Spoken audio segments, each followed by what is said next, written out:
14/6/25 പ്രഭാതമുരളി ബാബ്ദാദ മധുബൻ. ബാബ പറയുന്നു, മധുരമായ കുട്ടികളെ, നിങ്ങൾക്ക് ഇപ്പോൾ ജ്ഞാനത്തിൻ്റെ 3ാമത്തെ നേത്രം ലഭിച്ചിരിക്കുന്നു. അതിനാൽ ഇപ്പോൾ നിങ്ങളുടെ കണ്ണുകൾ ആരിലും ആകർഷിതമായി പോകരുത്. ചോദ്യം: ആർക്കാണോ പഴയ ലോകത്തോട് പരിധിയില്ലാത്ത വൈരാഗ്യം ഉണ്ടായിരിക്കുന്നത്, അവരുടെ അടയാളങ്ങൾ എന്തായിരിക്കും? ഉത്തരം: അവർ തൻ്റെ സർവസ്വവും ബാബയ്ക്ക് അർപ്പിക്കും. നമ്മുടേതായി യാതൊന്നും തന്നെയില്ല. ബാബ, ഈ ദേഹവും നമ്മുടേതല്ല. ഇതാകട്ടെ പഴയ ദേഹമാണ്. ഇതിനെയും ഉപേക്ഷിക്കേണ്ടതുണ്ട്. അവരുടെ മോഹം എല്ലാത്തിൽ നിന്നും ഇല്ലാതായിക്കൊണ്ടിരിക്കും. നഷ്ടോമോഹ ആകും. അവരുടെ ബുദ്ധിയിലുണ്ടായിരിക്കും, ഇവിടെയുള്ള യാതൊന്നും ഉപയോഗത്തിൽ വരില്ല. കാരണം ഇവയെല്ലാം പരിധിയുള്ളതാണ്. ഓം ശാന്തി. ബാബ കുട്ടികൾക്ക് ബ്രഹ്മാണ്ടത്തിൻ്റെയും സൃഷ്ടിചക്രത്തിൻ്റെ ആദി മധ്യ അന്ത്യത്തിൻ്റെയും ജ്ഞാനം കേൾപ്പിച്ചുകൊണ്ടിരിക്കുന്നു. അത് മറ്റാർക്കും കേൾപ്പിക്കുവാൻ സാധിക്കില്ല. രാജയോഗത്തിൻ്റെ വർണ്ണനയുള്ള ഒരു ഗീത മാത്രമേ ഉള്ളൂ. ഭഗവാൻ വന്ന് നരനിൽ നിന്നും നാരായണനാക്കി മാറ്റുന്നു. ഇത് ഗീതയിലല്ലാതെ മറ്റൊരു ശാസ്ത്രത്തിലുമില്ല. ഇതും ബാബ പറഞ്ഞു തന്നിട്ടുണ്ട്. പറയുന്നു, ഞാൻ നിങ്ങളെ രാജയോഗം പഠിപ്പിച്ചിരുന്നു. ഇത് മനസ്സിലാക്കിച്ചു തന്നിരുന്നു. ഈ ജ്ഞാനം പരമ്പരയായി തുടരുന്നില്ല. ബാബ വന്ന് ഒരു ധർമ്മം സ്ഥാപിക്കുന്നു. ബാക്കി എല്ലാ ധർമ്മങ്ങളും വിനാശമാകുന്നു. ഏതെങ്കിലും ശാസ്ത്രമോ മറ്റോ പരമ്പരയായി തുടരുന്നില്ല. ധർമ്മം സ്ഥാപിക്കുവാനായി ആരാണോ വരുന്നത്, ആ സമയത്ത് എല്ലാം നശിക്കുന്നതിനായി വിനാശമുണ്ടാകുന്നില്ല. ഭക്തി മാർഗത്തിൽ ശാസ്ത്രങ്ങളാണ് പഠിച്ചു വരുന്നത്. ഇതിൻ്റെ, അതായത് ബ്രാഹ്മണ ധർമ്മത്തിൻ്റെ ശാസ്ത്രം ഗീതയാണ്. എന്നാൽ അതും ഭക്തി മാർഗത്തിൽ തന്നെയാണ് ഉണ്ടാക്കുന്നത്. കാരണം സത്യയുഗത്തിൽ ഏതെങ്കിലും ശാസ്ത്രങ്ങൾ ഉണ്ടായിരിക്കുന്നില്ല. മറ്റു ധർമ്മങ്ങളുടെ സമയത്ത് വിനാശവും ഉണ്ടാകുന്നില്ല. പുതിയ ലോകം ഉണ്ടാകുന്നതിനായി പഴയ ലോകം ഇല്ലാതാകുന്നില്ല. അത് തന്നെ തുടർന്നു വരുന്നു. ഇപ്പോൾ നിങ്ങൾ കുട്ടികൾ മനസ്സിലാക്കി, ഈ പഴയ ലോകം സമാപ്തമാകണം. ബാബ നമ്മെ പഠിപ്പിച്ചുകൊണ്ടിരിക്കുന്നു. മഹിമയും ഒരു ഗീതയുടേതാണ്. ഗീതാ ജയന്തിയും ആഘോഷിക്കുന്നു. വേദ ജയന്തി എന്നൊന്നില്ല. ഭഗവാൻ ഒന്നാണ്. അപ്പോൾ ഒന്നിൻ്റെ തന്നെ ജയന്തി ആഘോഷിക്കേണ്ടതാണ്. ബാക്കിയുള്ളത് രചനയാണ്. അതിലൂടെ യാതൊന്നും ലഭിക്കുന്നില്ല.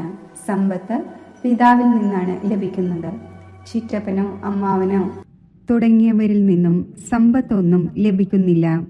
ഇപ്പോൾ ഇത് നിങ്ങളുടെ പരിധിയില്ലാത്ത പിതാവാണ്. പരിധിയില്ലാത്ത ജ്ഞാനം നൽകുന്നയാളാണ്. ഈ ഒന്ന് ഏതെങ്കിലും ശാസ്ത്രം കേൾപ്പിക്കുന്നില്ല. പറയുന്നു, ഇവയെല്ലാം ഭക്തി മാർഗത്തിലേതാണ്. ഇവ എല്ലാത്തിൻ്റെയും സാരം നിങ്ങളെ മനസ്സിലാക്കിക്കുന്നു. ശാസ്ത്രം ഏതെങ്കിലും പഠനമല്ല. പഠനത്തിലൂടെ പദവി പ്രാപ്തമാകുന്നു. ഈ പഠനം ബാബ കുട്ടികളെ പഠിപ്പിച്ചുകൊണ്ടിരിക്കുന്നു. ഭഗവാൻ വാച കുട്ടികളെ പ്രതി. വീണ്ടും 5000 വർഷത്തിനു ശേഷവും ഇതേപോലെ തന്നെ ഉണ്ടാകും. കുട്ടികൾക്ക് അറിയാം, നമ്മൾ ബാബയിൽ നിന്നും രചയിതാവിൻ്റെയും രചനയുടെയും ആദി മധ്യ അന്ത്യത്തെ അറിഞ്ഞിരിക്കുന്നു. ഇത് ബാബയ്ക്കല്ലാതെ മറ്റാർക്കും മനസ്സിലാക്കിച്ചു തരാൻ സാധിക്കില്ല. ഈ മുഖകമലത്തിലൂടെയാണ് കേൾപ്പിക്കുന്നത്. ഇത് ഭഗവാൻ ലോൺ എടുത്തിരിക്കുന്ന മുഖമാണല്ലോ. ഇതിനെ ഗോമുഖം എന്നും പറയുന്നു. മുതിർന്ന മാതാവാണല്ലോ. ഇദ്ദേഹത്തിൻ്റെ മുഖത്തിലൂടെ ജ്ഞാനത്തിൻ്റെ മഹാവാക്യങ്ങളാണ് വരുന്നത്, അല്ലാതെ ജലമോ മറ്റോ അല്ല. ഭക്തിമാർഗത്തിൽ പിന്നീട് ഗോമുഖത്തിൽ നിന്നും ജലമാണ് കാണിച്ചിരിക്കുന്നത്. ഭക്തിമാർഗത്തിൽ എന്തെല്ലാമാണ് ചെയ്യുന്നത് എന്ന് ഇപ്പോൾ കുട്ടികളായി നിങ്ങൾ മനസ്സിലാക്കുന്നു. ജലം പാനം ചെയ്യുന്നതിന് വേണ്ടി എത്ര ദൂരെയുള്ള ഗോമുഖത്തിലും പോകുന്നു. ഇപ്പോൾ നിങ്ങൾ മനുഷ്യനിൽ നിന്നും ദേവതയായിക്കൊണ്ടിരിക്കുന്നു. ബാബ കൽപ്പാകൽപ്പങ്ങളിൽ വന്ന് മനുഷ്യനിൽ നിന്നും ദേവതയാക്കുന്നതിനു വേണ്ടി പഠിപ്പിക്കുന്നു എന്നത് അറിയുന്നു. എങ്ങനെയാണ് പഠിപ്പിച്ചുകൊണ്ടിരിക്കുന്നത് എന്നത് കാണുന്നുമുണ്ട്. നിങ്ങൾ എല്ലാവരോടും പറയുന്നു, ഭഗവാൻ നമ്മെ പഠിപ്പിച്ചുകൊണ്ടിരിക്കുന്നു. പറയുന്നു, എന്നെ മാത്രം ഓർമ്മിക്കൂ, എങ്കിൽ നിങ്ങളുടെ വികർമ്മം വിനാശമാകും. നിങ്ങൾക്കറിയാം, സത്യയുഗത്തിൽ കുറച്ച് മനുഷ്യരായിരിക്കും ഉണ്ടായിരിക്കുന്നത്. കലിയുഗത്തിൽ എത്ര അധികം മനുഷ്യരാണ്. ബാബ വന്ന് ആദി സനാതന ദേവീദേവതാ ധർമ്മത്തിന്റെ സ്ഥാപന ചെയ്തുകൊണ്ടിരിക്കുന്നു. നമ്മൾ മനുഷ്യനിൽ നിന്നും ദേവതയായി മാറിക്കൊണ്ടിരിക്കുന്നു. മനുഷ്യനിൽ നിന്നും ദേവതയാകുന്ന കുട്ടികളിൽ ദൈവിക ഗുണങ്ങൾ കാണപ്പെടും. അവരിൽ ക്രോധത്തിന്റെ അംശം പോലും ഉണ്ടായിരിക്കുകയില്ല. അഥവാ എപ്പോഴെങ്കിലും ക്രോധം വന്നുപോയി എങ്കിൽ ഉടനെ ബാബയ്ക്കെഴുതും, ബാബ, ഇന്ന് നമ്മളിൽ നിന്നും ഈ തെറ്റ് സംഭവിച്ചു, നമ്മൾ ദേഷ്യപ്പെട്ടു, വികർമ്മം ചെയ്തു. ബാബയുമായി നിങ്ങൾക്ക് എത്ര കണക്ഷൻ ഉണ്ട്? ബാബ ക്ഷമിക്കണം. ബാബ പറയും, ക്ഷമയോ മറ്റോ ഉണ്ടാകുന്നില്ല. എന്നാൽ ഭാവിയിൽ ഇങ്ങനെയുള്ള തെറ്റ് ചെയ്യരുത്. ടീച്ചർ ക്ഷമിക്കുകയല്ല ചെയ്യുന്നത്, രജിസ്റ്റർ കാണിച്ചു കൊടുക്കുന്നു, നിങ്ങളുടെ മാനേഴ്സ്, പെരുമാറ്റം നല്ലതല്ല എന്ന്. പരിധിയില്ലാത്ത ബാബയും പറയുന്നു, നിങ്ങൾ സ്വന്തം മാനേഴ്സ് കണ്ടുകൊണ്ടിരിക്കുകയാണ്. ദിവസവും തൻ്റെ കണക്ക് നോക്കൂ. ആർക്കെങ്കിലും ദുഃഖം നൽകിയില്ലല്ലോ, ആരെങ്കിലും ശല്യം ചെയ്തില്ലല്ലോ. ദൈവിക ഗുണം ധാരണ ചെയ്യുന്നതിൽ സമയമെടുക്കുമല്ലോ. ദേഹ അഭിമാനം മാറുന്നത് വളരെ ബുദ്ധിമുട്ടാണ്. സ്വയം ദേഹിയാണ് എന്ന് മനസ്സിലാക്കുമ്പോഴാണ് ബാബയോടും സ്നേഹം തോന്നുന്നത്. ഇല്ലെങ്കിൽ ദേഹത്തിൻ്റെ കർമ്മബന്ധനങ്ങളിൽ തന്നെ ബുദ്ധി തൂങ്ങിക്കിടക്കും. ബാബ പറയുന്നു, നിങ്ങൾക്ക് ശരീര നിർവഹാർത്ഥം കർമ്മവും ചെയ്യണം. അതിൽ നിന്നും സമയം കണ്ടെത്തുവാനാകും. ഭക്തിക്ക് വേണ്ടിയും സമയം കണ്ടെത്താറുണ്ടല്ലോ. മീര ശ്രീകൃഷ്ണന്റെ മാത്രം ഓർമ്മയിൽ ഇരിക്കുമായിരുന്നില്ലേ? പുനർജന്മം ഇവിടെ തന്നെയാണ് എടുത്തത്. ഇപ്പോൾ നിങ്ങൾ കുട്ടികൾക്ക് ഈ പഴയ ലോകത്തോട് വൈരാഗ്യം വരുന്നു. ഈ പഴയ ലോകത്തിൽ വീണ്ടും പുനർജന്മം എടുക്കേണ്ടതില്ല എന്ന് അറിയുന്നു. ലോകം തന്നെ ഇല്ലാതാവുകയാണ്.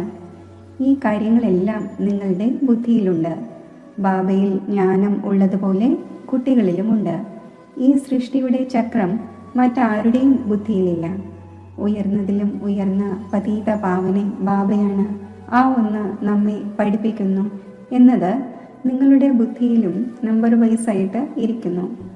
ഇതും നിങ്ങൾ തന്നെയാണ് അറിയുന്നത്. നിങ്ങളുടെ ബുദ്ധിയിൽ മുഴുവൻ 84ൻ്റെയും ചക്രമുണ്ട്. ഇപ്പോൾ ഈ നരകത്തിലെ അന്തിമ ജന്മമാണിത് എന്ന് സ്മൃതിയിൽ ഉണ്ടായിരിക്കുന്നു. ഇതിനെ രൗരവ നരകം എന്ന് പറയുന്നു. വളരെ മലിനമാണ്. അതിനാൽ സന്യാസിമാർ കുടുംബം ഉപേക്ഷിച്ചു പോകുന്നു. അത് ശാരീരിക കാര്യമായി. നിങ്ങൾ സന്യസിക്കുന്നത് ബുദ്ധി കൊണ്ടാണ്. കാരണം നിങ്ങൾക്കറിയാം, നമുക്കിപ്പോൾ തിരിച്ച് പോകണം. എല്ലാത്തിനും മറക്കേണ്ടി വരും. ഈ പഴയ മോശമായ ലോകം ഇല്ലാതായി കഴിഞ്ഞു. കെട്ടിടം പഴയതാകുമ്പോൾ പുതിയത് തയ്യാറാകുന്നു. ഈ കെട്ടിടം തകരുക തന്നെ ചെയ്യും എന്ന് മനസ്സിൽ വരുന്നുവല്ലോ. ഇപ്പോൾ കുട്ടികളായ നിങ്ങൾ പഠിച്ചുകൊണ്ടിരിക്കുകയല്ലേ?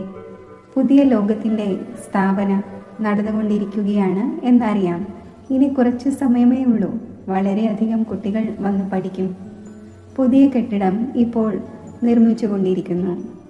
പഴയത് തകർന്നുകൊണ്ടിരിക്കുകയാണ്. ബാക്കി കുറച്ച് ദിവസങ്ങളാണ് ഉള്ളത്. നിങ്ങളുടെ ബുദ്ധിയിൽ ഈ പരിധിയില്ലാത്ത കാര്യങ്ങളുണ്ട്. ഇപ്പോൾ ഈ പഴയ ലോകവുമായി നമ്മുടെ ഹൃദയം ചേരുന്നില്ല, അതായത് താല്പര്യമില്ല. ഇതൊന്നും തന്നെ അന്തിമത്തിൽ ഉപയോഗത്തിൽ വരാൻ പോകുന്നവയല്ല. നമ്മൾ ഇവിടെ നിന്നും പോകുവാനാണ് ആഗ്രഹിക്കുന്നത്. ബാബയും പറയുന്നു, പഴയ ലോകത്തോട് മനസ്സ് ചേർക്കരുത്. പിതാവായ എന്നെയും വീടിനെയും ഓർമ്മിക്കൂ, എങ്കിൽ വികർമ്മം വിനാശമാകും. ഇല്ലെങ്കിൽ വളരെയധികം ശിക്ഷകൾ അനുഭവിക്കും. പദവിയും ഭ്രഷ്ടമായി പോകും. ആത്മാവിന് ചിന്ത ഉണ്ടായിരിക്കുകയാണ്. നമ്മൾ 84 ജന്മങ്ങളും എടുത്തു. ഇപ്പോൾ ബാബയെ ഓർമ്മിക്കണം. അപ്പോഴാണ് വികർമ്മം വിനാശമാകുന്നത്. ബാബയുടെ മതമനുസരിച്ച് നടക്കണം. അപ്പോൾ ശ്രേഷ്ഠ ജീവിതം ഉണ്ടാകുന്നു. ബാബ ഉയർന്നതിലും ഉയർന്നതാണ്. ഇതും നിങ്ങളാണ് അറിയുന്നത്. ബാബ നല്ല രീതിയിൽ സ്മൃതി നൽകുന്നു. ആ പരിധിയില്ലാത്ത ബാബയാണ് ജ്ഞാനത്തിൻ്റെ സാഗരം. ആ ഒന്ന് വന്ന് പഠിപ്പിക്കുന്നു. ബാബ പറയുന്നു, ഈ പഠനവും പഠിക്കൂ, ശരീര നിർവഹാർത്ഥം എല്ലാം ചെയ്തുകൊള്ളൂ, എന്നാൽ ട്രസ്റ്റിയായി ഇരിക്കൂ. ഏത് കുട്ടികൾക്ക് പഴയ ലോകത്തോട് പരിധിയില്ലാത്ത വൈരാഗ്യം ഉണ്ടായിരിക്കുന്നുവോ അവർ തൻ്റെ സർവസ്വവും ബാബയ്ക്ക് അർപ്പണം ചെയ്യും. എൻ്റേത് യാതൊന്നുമില്ല ബാബ, ഈ ദേഹം പോലും നമ്മുടേതല്ല. ഇതാകട്ടെ പഴയ ദേഹമാണ്. ഇതിനെയും ഉപേക്ഷിക്കേണ്ടതുണ്ട്. സർവ്വതിൽ നിന്നും മോഹം ഇല്ലാതായിക്കൊണ്ടിരിക്കുന്നു. നഷ്ടോ മോഹ ആകേണ്ടതുണ്ട്. ഇതാണ് പരിധിയില്ലാത്ത വൈരാഗ്യം. അത് പരിധിയുള്ള വൈരാഗ്യമാണ്. ബുദ്ധിയിലുണ്ട്, നമ്മൾ സ്വർഗത്തിൽ പോയി നമ്മുടെ കൊട്ടാരം നിർമ്മിക്കും. ഇവിടെയുള്ള യാതൊന്നും ഉപയോഗത്തിൽ വരില്ല, കാരണം ഇവയെല്ലാം പരിധിയുള്ളവയാണ്. നിങ്ങൾ ഇപ്പോൾ പരിധിയുള്ളതിൽ നിന്നും മാറി പരിധിയില്ലാത്തതിലേക്ക് പോകുന്നു. നിങ്ങളുടെ ബുദ്ധിയിൽ ഈ പരിധിയില്ലാത്ത ജ്ഞാനമാണ് ഉണ്ടായിരിക്കേണ്ടത്. ഇപ്പോൾ മറ്റൊന്നിലും കണ്ണുകൾ ആകർഷിക്കപ്പെടുന്നില്ല. ഇപ്പോഴാകട്ടെ തൻ്റെ വീട്ടിലേക്ക് പോകണം. കൽപ്പം ബാബ വന്ന് നമ്മെ പഠിപ്പിച്ച് പിന്നെ കൂടെ കൊണ്ടുപോകുന്നു. നിങ്ങളെ സംബന്ധിച്ച് ഇത് പുതിയ പഠനമൊന്നുമല്ല. നിങ്ങൾക്കറിയാം, കൽപ്പം തോറും നമ്മൾ പഠിക്കുന്നു. നിങ്ങളിലും നമ്പർ 1 മുഴുവൻ ലോകത്തിലും എത്ര അനേകം മനുഷ്യരുണ്ട്, എന്നാൽ നിങ്ങൾ കുറച്ചു പേരാണ് അറിയുന്നത്. പതുക്കെ പതുക്കെ ഈ ബ്രാഹ്മണരുടെ വൃക്ഷം വൃദ്ധി പ്രാപിച്ചുകൊണ്ടിരിക്കുന്നു. ഡ്രാമ പ്ലാൻ അനുസരിച്ച് സ്ഥാപന ഉണ്ടാവുക തന്നെ വേണം. കുട്ടികൾക്കറിയാം, നമ്മുടേത് ആത്മീയ ഗവൺമെൻറ്റാണ്. നമ്മൾ ദിവ്യ ദൃഷ്ടിയിലൂടെ പുതിയ ലോകത്തെ കാണുന്നു. അവിടേക്കാണ് പോകേണ്ടത്. ഭഗവാനും ഒന്നാണ്. ആ ഒന്നാണ് പഠിപ്പിക്കുന്നയാൾ. രാജയോഗം ബാബയാണ് പഠിപ്പിച്ചിരുന്നത്. ആ സമയം യുദ്ധവും തീർച്ചയായും നടന്നിരുന്നു. അനേകം ധർമ്മങ്ങളുടെ വിനാശവും ഒരു ധർമ്മത്തിൻ്റെ സ്ഥാപനയും നടന്നിരുന്നു. നിങ്ങളും അതേ ആൾക്കാർ തന്നെയാണ്. കൽപ്പം തോറും നിങ്ങൾ തന്നെയാണ് പഠിച്ചു വന്നത്, സമ്പത്ത് എടുത്തുകൊണ്ടിരുന്നത്. ഓരോരുത്തർക്കും തൻ്റെ പുരുഷാർത്ഥം ചെയ്യണം. ഇത് പരിധിയില്ലാത്ത പഠനമാണ്.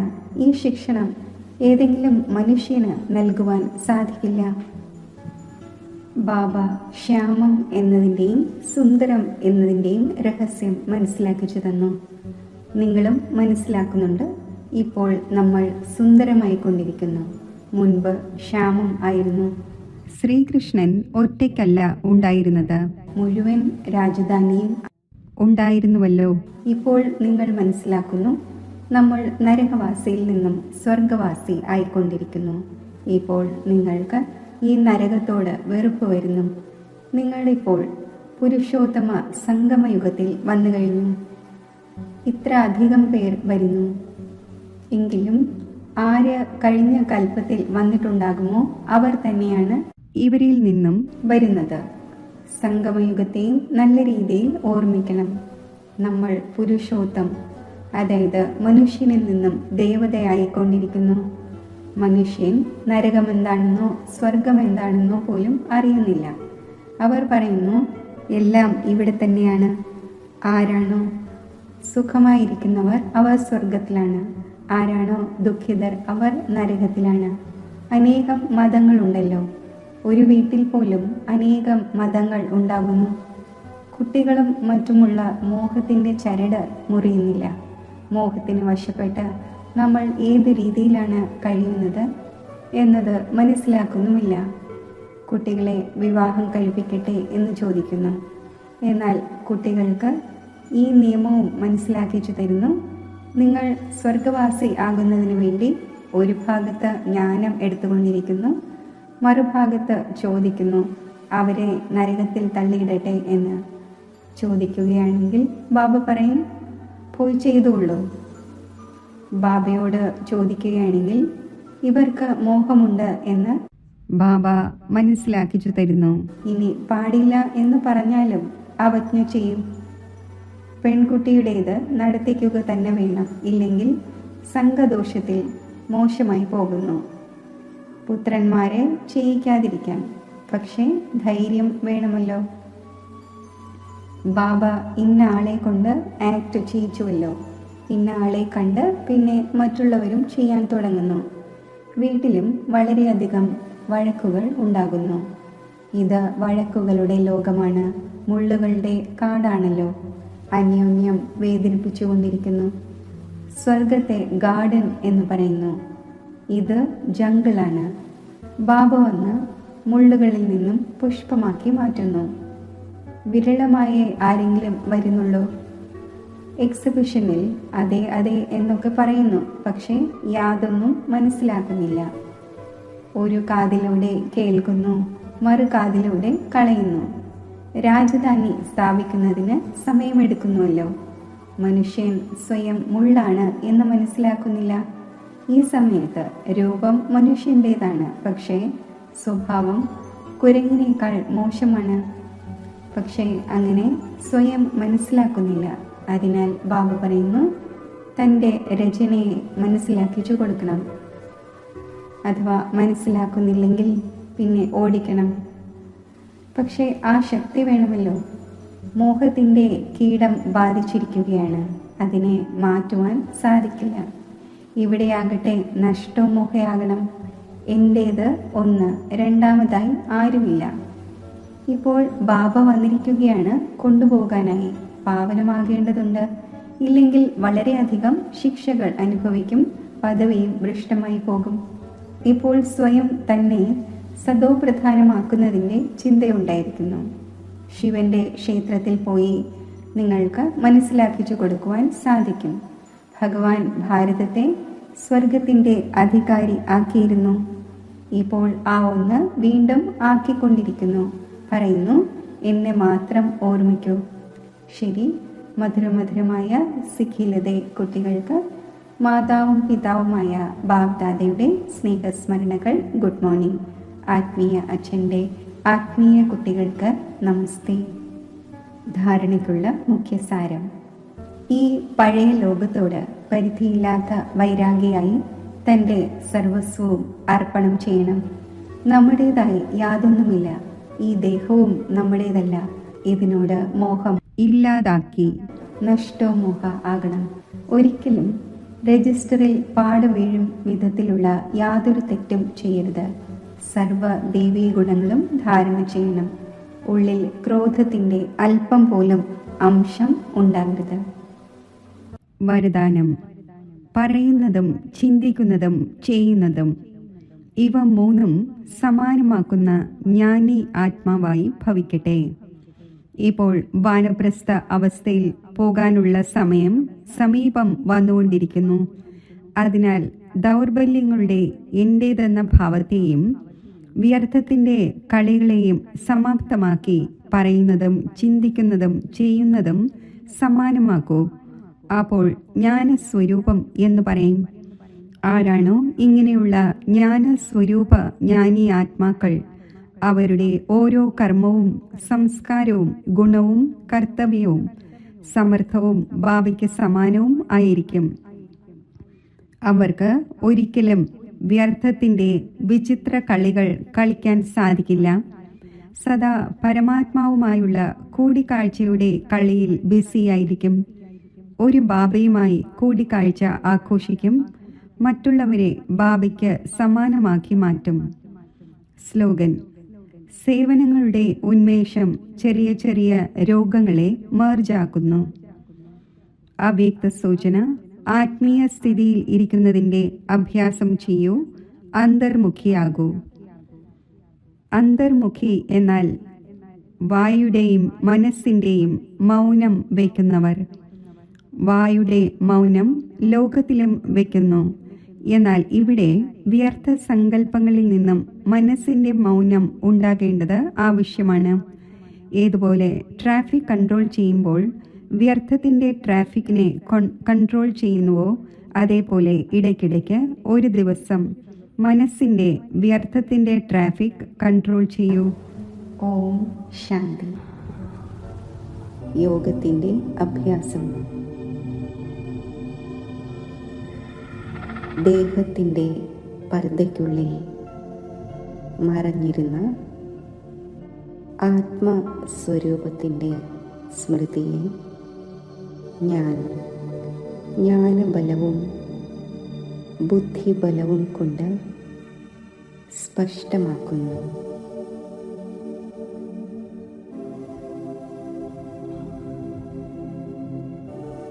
മസ്തക മധ്യത്തിൽ ഒരു സൂക്ഷ്മ നക്ഷത്രം പോലെ തിളങ്ങുന്ന എൻ്റെ ആത്മസ്വരൂപത്തെ ബുദ്ധിബലത്തിലൂടെ ഞാൻ സ്പഷ്ടമായി കാണുന്നു.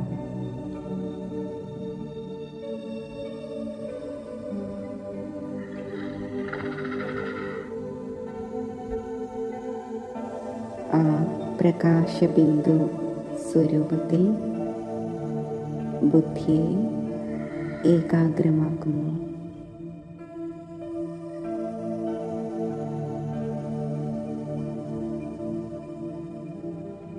പ്രകാശ സ്വരൂപമായി ഭാരരഹിത അവസ്ഥയിൽ ഞാൻ സ്ഥിതി ചെയ്യുന്നു.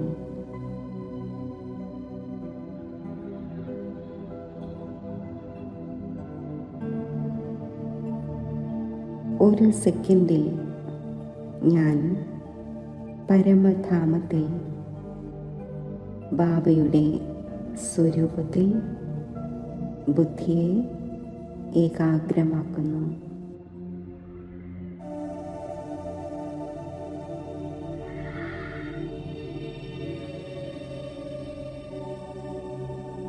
ബുദ്ധിയുടെ താൽപര്യം പ്രിയതമനായ ഒരു ബാബയിൽ മാത്രമായി ഞാൻ നിലനിർത്തുന്നു.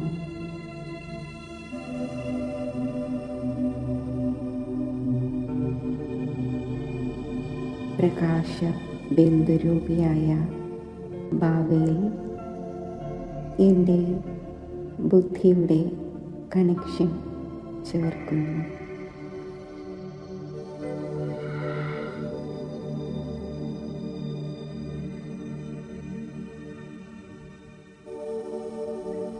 പവർ ഹൗസുമായി എൻ്റെ ബുദ്ധിയുടെ കണക്ഷൻ ചേർത്ത് സമസ്ത ശക്തികളും ഞാൻ ബുദ്ധിയിലൂടെ ഗ്രഹിക്കുന്നു.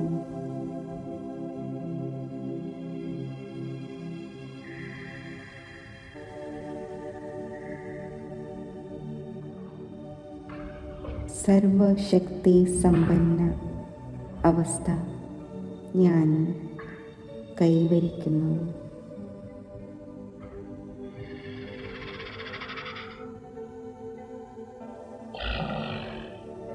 സർവശക്തിവാനിൽ നിന്നും പ്രാപ്തമാക്കിയ ഈശ്വരീയ ശക്തികൾ ദാനം ചെയ്യുക എന്ന ശ്രേഷ്ഠ ലക്ഷ്യം ബുദ്ധിയിൽ വച്ച് ബുദ്ധിബലത്തിലൂടെ ഈശ്വരീയ ശക്തികളുടെ സകാശ്